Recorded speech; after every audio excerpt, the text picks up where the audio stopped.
So Tyson, I got people who can afford a townhome, but they're just outside the realm of being able to qualify for like a home. Is there any way we could make that work? Interesting. That is a great question.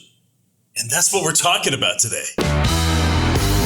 Welcome to the Utah Real Estate Show podcast, the show where two agents and a lender teach real estate best practices by talking through mistakes we've seen and made. I could qualify for $550,000 before just by the skin of my teeth.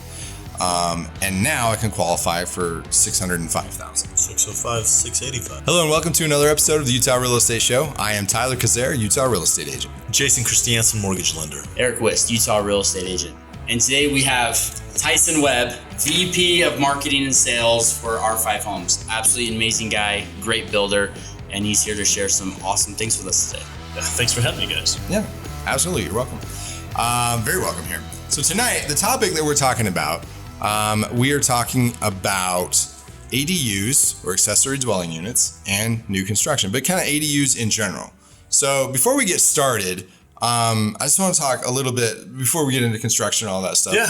Like, why would anyone want to have an A.D.U attached to their house, an accessory dwelling unit attached to their house? In their house, yes. Yeah, you wouldn't.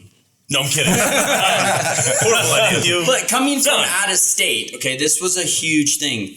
I'm not from Utah. So when I moved here, nobody mentioned it to me about having the ability to have a renter in a basement. I was, we're married, but no kids. That never thought crossed my mind because that's not something we did in other cities and states. So I think this is like in Utah, it's kind of like a known thing. Like there's basement rentals across the state. More popular in Utah County. Yes. think so? You moved into the heart of it. Yes. Is it really more popular in Utah County? Yeah, than it Utah is. County? It is. Interesting. Mm-hmm. I didn't know it was a Utah phenomenon. I've heard more about it just recently than just 5 or so years ago, right? Because I think the economy is really pushing it. Airbnbs I agree, and the yeah. economy, I think, are pushing Well, it. So well, a lot of people I have talked to from out of state clients, they've had them like they've known of like a mother-in-law house above the garage, like or an attached garage or an attached casita or something like that. But from what I've kind of gathered is Utah has basements. A lot of states don't have basements. Where do you put it now? On the main floor next to your kitchen with everybody? Like, it's hard. It doesn't make sense. So Well, you having put it in the basement makes sense. that's why it's an accessory dwelling, and it's on your property as a second structure. I didn't know that as a new first-time home buyer that I might be able to qualify for a single-family home with an A.D.U to help me qualify for that instead of going and buying a condo or a townhome. And I think that's where, like, you guys have hit the nail on the head there. Yeah, 100%. I don't think it was really, outside of, like I said, Airbnb, I don't think it's been super popular until lately because of, about a year ago when the interest rates went up, it pushed a lot of buyers out of the market. People who could afford to get into a single family home are now looking and saying, well, now I can only rent. Or maybe I can afford a townhome, but it's got to be small. Yeah, they've sized down. Yeah. Well, it's kind of been like an evolving thing because Utah came out a while ago and said, hey, I don't care where you are. If you're owner occupied, you can rent part of your home. Yeah. Where and then cities went in and said, maybe not. but you have to do this. Yes. Here's some hoops. Certain percentage, maybe. Yes. And that's one of the things I want to point out right away. Every single municipality in Utah has a different regulation about A.D.Us. Well, and here's the other thing, right? Can you rent out a part of your anything and make money? Yeah. I share a story about one of my favorite investors / clients who now doesn't pay his mortgage because his townhome, he has 5 tenants in it, I think, and he Is he clears. renting per room? Yes. Really? Which is against the HOA, which is against city municipality regulation. Mm-hmm. So, like, what can you do and what can you legally do? Yes. And so It's funny you say that because I actually helped an airline attendant buy a home, and all he wanted to do, he wanted 7 rooms in the home so he could rent out 7 each room separately. And I guess these airline it's a huge thing. Yeah, the attendants come in and out. And they hub here for a second, and then they're out on a flight, right? So they just need a place to crash for maybe 24 hours. Yeah, and I guess sometimes. Yeah, so he's got this home that is completely paid for by his coworkers. Yeah, he's like, I only need 1 room in it. It's got to be the master bedroom, of course, with my own bathroom and walk-in closet. But everything else, they get. Yeah. But here's the beauty of what Tyson's doing, right? So, like, can you get away with it? Maybe. But going in, because I a lot of times I say, hey, we want to get pre-approved for this home. They're raising the renting the basement out. And I'm like, yeah, is it a legal duplex? They're like, no, but they've been doing it for years. Like, I can't count the income. Right. Right. It has to be registered with the city. You got to go to the city. And like, even if the house is set up, sometimes the city's like, no, we're at our cap. Mm-hmm. What these guys are doing is freaking ingenious because they're off the get-go. Yeah. It's got an ADU in it. So we buttered up the city really well. You did a good job as a builder. And we sent birthday gifts to every single councilman and woman. No, I'm kidding. No, we did though. We worked hard with the city of Eagle Mountain to set aside land and to be able to do this. To really, so we're not trying to build rental communities. We're not trying to build income producing communities per se. What we're trying to do is just help people get into single family homes. Let me back up a little bit. So like a year ago when interest rates went crazy, we're a local company. We only build like 5 or so homes a month. And our CEO, our owner, was one of the original people. One of the people started Energy Solutions. Oh, okay. And in 2008, he kind of didn't like where the company was going, and so he took his stock, took his money, and went and bought land for pennies on the dollar. Take my ball and I'm leaving. Yeah, kind of. And so he told me, he's like, Tyson, I don't need this as a retirement. This isn't my thing. What I want to do is get back to my community and just build something that somebody can be proud of and can last for generations and help them out. So when things went crazy a year ago and so many buyers were pushed out of the market, he kind of slowed construction down and said, how do we solve this problem? How can we get people back into single family homes? Because it doesn't look like it's going to get really any better anytime soon. No. So he took our 6 best-selling floor plans and reconfigured them with A.D.U. So we're just not just finishing the basements. They're configured so all of the access is from interior. You're never going to walk down like nasty cement stairs that get filled with snow and leaves and things like that. Your renter or your family member, whoever is in the ADU, is going to have a great experience. 9-foot ceilings are standard. Down there, daylight basements or walkout basements. So it's really kind of I don't want to say upscale, but it's a nicer unit than what you're going to find if you just throw it in. It was designed for that, not just converted into a basement or rental. It was designed from the very get-go to be that. So that way, I mean, I'm sure it functions great. The floor plan grades mean you can use it as an ADU or not. Mm-hmm. We have a lot of buyers who are coming in, and some of them are first-time home builders, or I guess first-time home buyers, or people who are just moving up maybe out of a rental or a condo. Yeah. And they want the option to be able to rent for a while, but not forever. Yeah. So we have this option where you can open one door and close another, and you have total access to your house, just like a normal home, right? But then if you close that one and open the other or whatever, and they're all like these heavy, like insulated doors, then the renter has their own platform, their own, entrance, their own parking. They can walk up, get in their own door. You don't have to ever see them. They have their own landing and they can go downstairs. Interior, right? Do you ever do separate meters on these homes? No, not yet. That's a good. Every one of them have like dual AC systems in them, which is a requirement for your ADUs. So they've got their own thermostat down there, so you're not battling with your tenant or your family member who's ever down there. But the only separate thing is the parking and the entrance, the access. But everything else is shared. So there's some really important parts that he hit. If you have an ADU, has to have a separate entrance, has to be walled off. Yep. Has to have its own heating, cooling. Yeah. Heating. And usually it depends on the city, but you want to make sure that these are purpose built. That's one of the terms that we were kicking around a little bit earlier, that this is purpose built. You have enough parking for other vehicles that are going to be, because you're not just parking your family car and stuff. Yeah, you can't park a bunch on the street. Exactly. Yeah. So this will make cities happy. Yeah. Which in turn will make you happy because your neighbor's not attacking you for always having cars on the street. So these are huge elements, easy to overlook on paper, but really, really crucial when it comes down to the actual building, the structure, the dwelling, and everything together. I want to kill one house hack really quick. Okay, let's kill it. Okay, so idea. Let's live in the ADU and rent out the house. I had a customer say that today.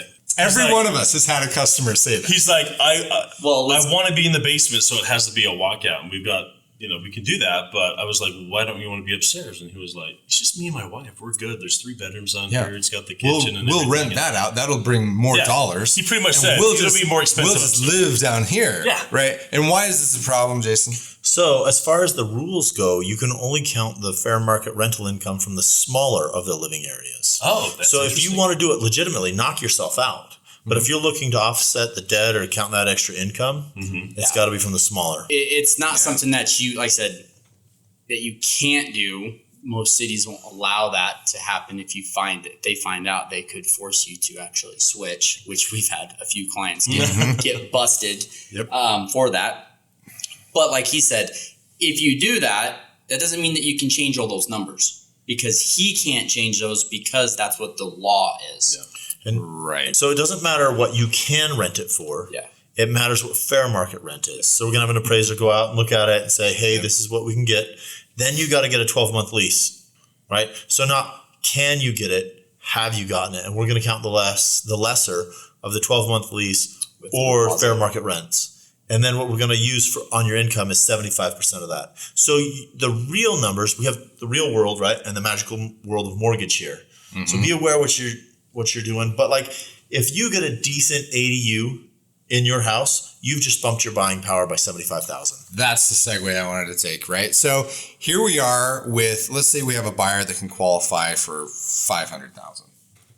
Right? Sure. Let's play the pocket computer game. Get the cool calculator out. We have a buyer that can qualify for 500,000, and in Utah, that's buying less and less these days. Right. But that's gonna buy a home. Right? Maybe not as large cities, of a home. sure. Yeah, in certain cities. But it may not be as large as you want. It may not have the acreage that you want. You may not be able to raise, we're in Utah, 7 or 9 kids. It may not be the home that you want to buy, right? Yeah. So by attaching an A.D.U, I'm stretching here so that Jason has time to do math. I don't even know what math I'm doing yet. By having Purchase price of $550. Cut that. Okay, purchase price 550 or 500? Do $550 because there's not a single family home. We're doing $550. Change this up. Perfect. Inflation, people. Let's get out of a townhome and into a single family. As of right now, the $550, there are single family homes, new construction you can get. Okay, 550,000. Okay, so we can qualify for 550,000, but we're just by the skin of our teeth making it, right? And we want more. Really, what's going to happen is my wife is going to say, I want a bigger kitchen. But I know where this is going to happen, right? Wherever you're looking, if you're looking at 5, you're going to find the beautiful home at 520 or 540. Yes, exactly. Always. That's what happens. Anyway, okay. Now we find a place where we can have an A.D.U, a beautiful R5 community, and you can rent that, let's say, at what, 1,800? Yeah. Is that a reasonable amount? Let's say 1,800. Okay. So now, what is the buyer qualifying power, the buying power of this person? What does it raise to? We're going to go into nerd mode here. Well, and while he's still punching numbers, this comes back to we've stated in like every episode, this is why you talk to a good agent first and get talking to a lender first so you can find out different options. I just had a client go through a ton of new construction homes without talking to a lender. Finally guilt tripped him into talking to a lender, and guess what? They were not qualified for any of the homes that they thought that they could make. Because in their mind, they went, I could make this payment. Yeah. And they could actually physically make that payment, but they couldn't use all of those funds with the lender. So they spent literally 3 months looking at homes. I told you not to until you talk to a lender, because you're going to get your feelings hurt more than likely. And they actually did. They came and got pre-approved, and their feelings were crushed, not just hurt. Yeah, make me feel like a bad guy. You're such a bad guy. You're not the bad guy. You're the truth provider. You're the here's yes, what you do reality is. So we had to change the entire strategy. So if you came and talked to us before and said, hey, we're looking at this, we're trying to do this, talk to Jason, here's where you're at. And then he says, hey, if you find one with an A.D.U at this, you can actually do this price. And then we go, hey, look, here's a new construction home with R5. Let's check that one out. Here you go.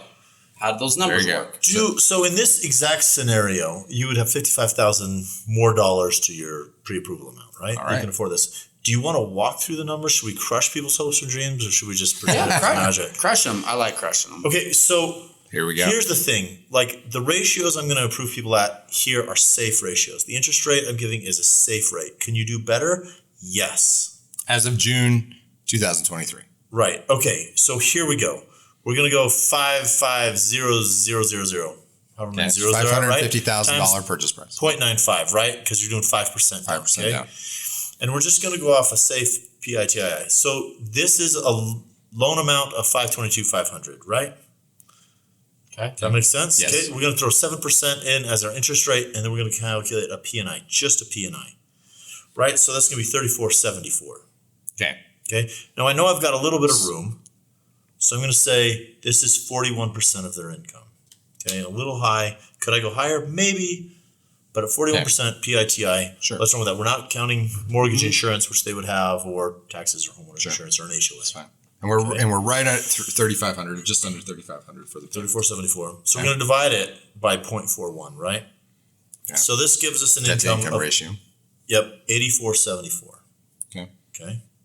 Per month. That's their income that they would need to buy your house. I'm gonna give you So they need 41 back. $8,500 a month, Sure. roughly. So that's a good tech job. Right. That's a tech job. So now we've got this A.D.U that we can rent at $1,800 a month, right? That's what we said. Yeah, there we go. We're going to take 75% of that, so that's $1,350. Okay. So now that they've got this, we're going to add that to the 84.74, right? So it gives them essentially a net income of just under 10 grand.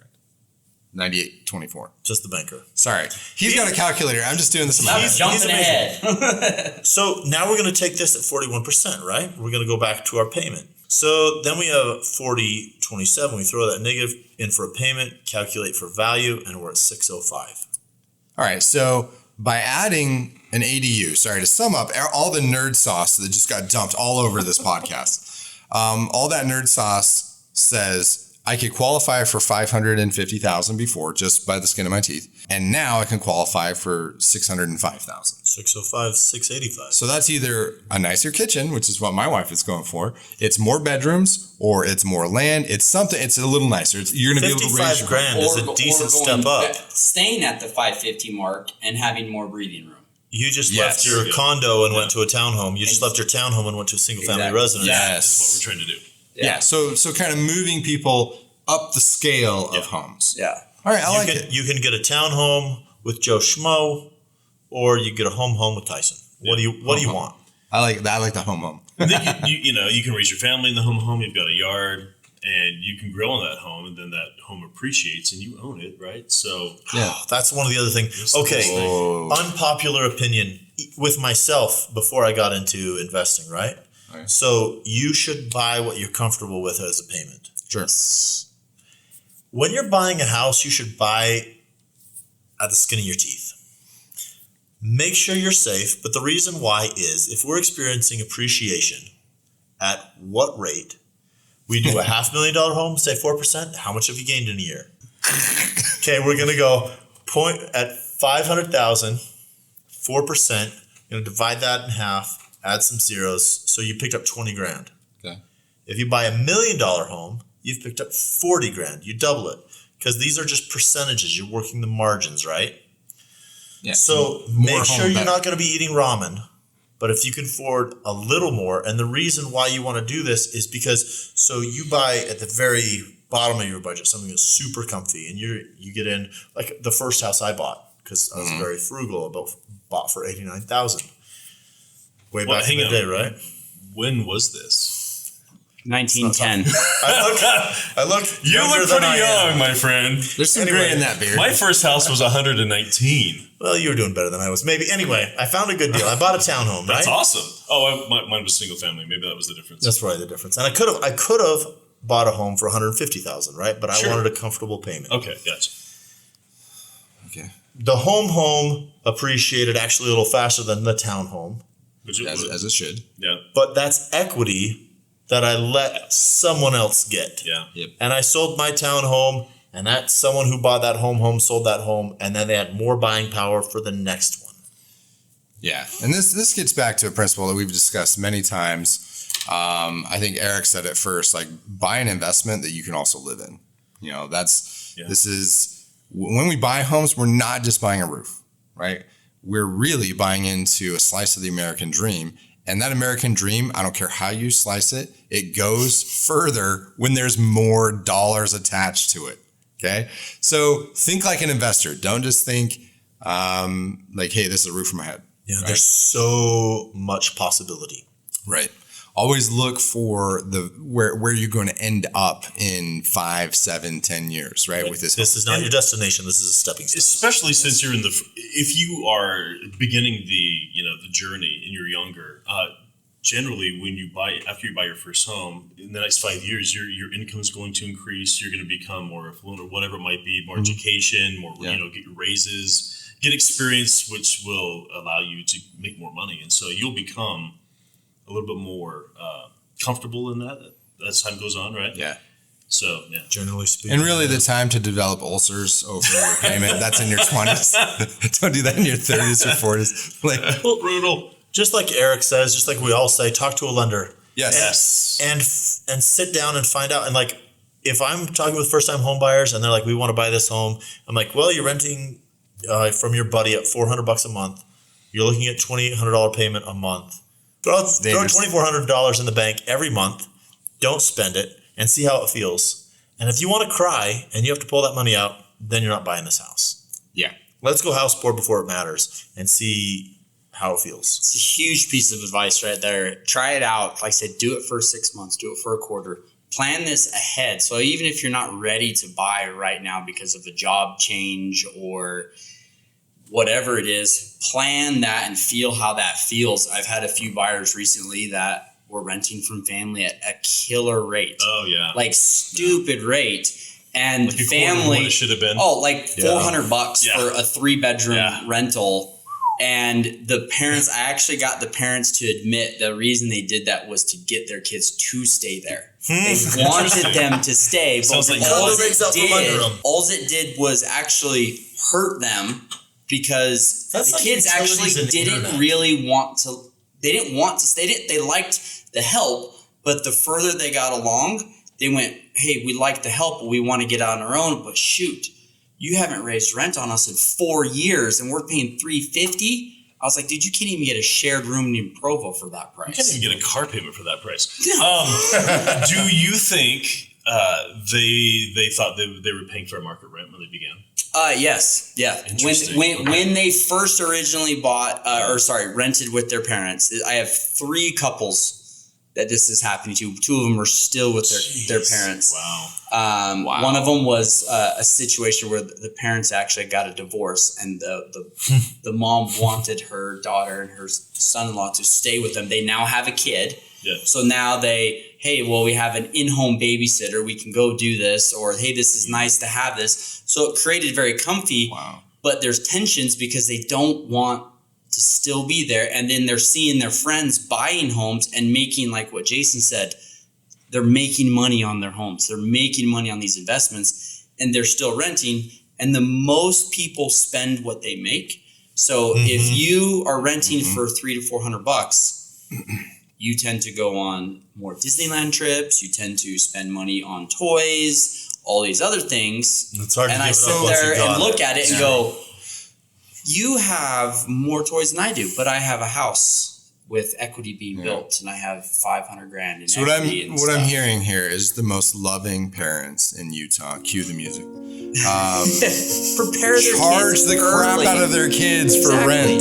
Well, it creates them Don't for, create a false lifestyle. Exactly, false lifestyle. This creates them and sets them up forever of understanding where they're going to be, and now they can get into a real home doing what Jason said. Go pay that fair market rent of actually $1,800 a month instead of $400. You know what? And then save And try it out. Try it for 6 months. It's only 4 times your actual rent. And then say, hey, look, we're going to stay here another year. Take that $1,800 and put it in a bank account to use it for your down payment. Maybe you don't have it. Try that discipline, because it's a shell shock when you have a first-time home buyer all of a sudden make that payment and they go, oh man, we can't do anything. Well, and if you want to be that generous parent, charge your kids fair market You want rent. to be that and then generous hold it in parent, account. help them buy the new There you go. house. That's a great idea. Do help them buy the Gift new house. funds then. for the down payment, but charge them the rent. Yeah. See, actually, I'm a pretty rough parent, but I So brutal. talk to my kids. But I would totally do that to keep my kids around and not even realize I was crippling them. And there's a whole nother, we can continue down this forever. There's a lot of different house hacks you can do with ADUs. I think the main thing I want to kind of emphasize, especially with R5 Homes, is that we're not building rental communities, really. What we're trying to do is help people get into a single family home. In fact, over 90% of our clients are either renting to family, so hopefully they charge a good amount of rent. Fair market rent is good. Or have their parents in there or something like that, or very few of them are renting to strangers, but it's an option, right? If it'll help you get into a house, it's well worth it. Is it an HOA? The community? We do not build in any communities with an HOA. Okay. As of June. As of this moment. I'm sure Subject and terms may apply. Do you know that this particular development that you guys are doing, does it allow for nightly rentals? I don't think so. Okay. Yeah. And these are questions that you want to think, because I have people that will go, oh, perfect, basement rental, we'll do a nightly rental. Yeah. I don't want this.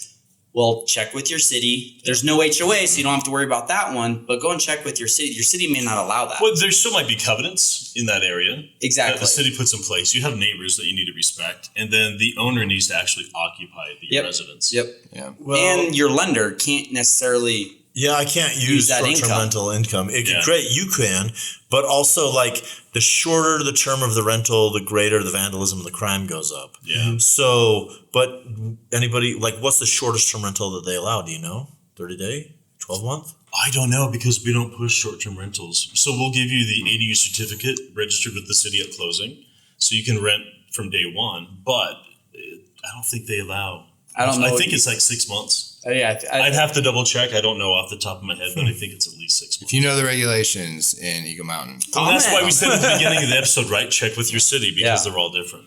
So, what did we learn? My key takeaway is that purpose-built structures tend to satisfy needs a lot more readily than structures that you shim in and try to make them do something that they weren't designed to do. Thank you. So good. Yeah. I like to be mean to your kids. I like light bulb. If you're renting to someone you like and you really, really like them, charge them fair market rent, maybe save the money, gift it for a down payment later, but help them out by understanding what's really out there. ADUs are a great source here in Utah and other places. I mean, this goes throughout the country. You can do this. But here in Utah, it's a phenomenal source to either get an extra bump in what your purchasing power is if you're trying to get out of that condo, townhome into a single family and you're just shy of that mark, or if you're wanting to get a little bit more comfort and get that and then have somebody else pay for part of your mortgage. Who do you guys know that's renting their basement for $350 to their grandkids? We need to send this to grandma. Send this to your grandma right now. Send it Comment, to your subscribe. Tell us, who do you know that's renting for that dirt cheap from a family member? Let's out them now. Does Eagle Mountain allow for short-term rentals, or do they? How do we leave a 5-star review? Yes. If you want to get in touch with us, shoot us a text at 801-228-7687. Make sure you mention the show. You can email us at theutahrealestateshow@gmail.com. You can watch this show on YouTube, and you can listen on Apple Podcasts, Spotify, or wherever you get your podcasts. If you learned something, or if you really love this show, give us a like on YouTube and drop a rating on Apple Podcasts or wherever you listen. The Utah Real Estate Show is a production of Hive Collective at Presidio Real Estate, with support from Security Home Mortgage. The NMLS number for Security Home Mortgage is 178787. The NMLS number for Jason Christiansen is 240472, Equal Housing Lender. Not only is this not legal or investment advice, but you should definitely talk to a pro before you make any real estate decision. Every situation is different and should be considered in context. Copyright Jason Christiansen, Eric Wist, and Tyler Kazare. All rights reserved. Talk to you next week. How do you want to be introduced? With words. Superb. That's why we have him on the show tonight. Aw. Tyson. Thanks. His name is Tyson. What did I say? You just say his name. I thought I did. Throw $1,400 in the bank. Sorry. math, and their financial futures. It's a great way to launder money. It's Nothing. that's another podcast, another episode, Where is this illegal rent coming from in your book, Tyler? I'm curious to dive into your brain. Me too, It actually. just depends, whatever they might be doing. Anyway, Buying houses is a great way to launder money. I'm not going to talk about that, but yes. That's what we're talking about today. Am I going red right now? what podcast did I get into here? This is Black Hat. You lure me in with the A.D.U discussion, and now look where we're at. bam. For next week, come back and we'll talk about house hacking. He has the best radio voice. No, I guess it comes back to like what we learned today. One, these guys are building a home. Stole my line. I think he totally Stole my line. It's about that time, though. Is there anything else we want to cover? Actually, there's more, but But wait. Yeah. I like it. I like it. Okay, go ahead, Aaron. It's a good option. no. This is So- fine now. Thanks. It's the one thing. So, What'd you learn? I learned you could launder money by buying a home. more on that. More on that next week. Like, I've got so many people that are on the edge. Like, I can get them into a townhome or I can get them in a condo, but like, I want them to step up. Like, is there any way we could squeeze them out of that? Reset. Chop that. We can squeeze them all day long. All right, let's. I want to learn how to launder. No, cut. No. Here's an idea that someone Okay. may or may not have done recently on a property I'm familiar with. I should stop recording.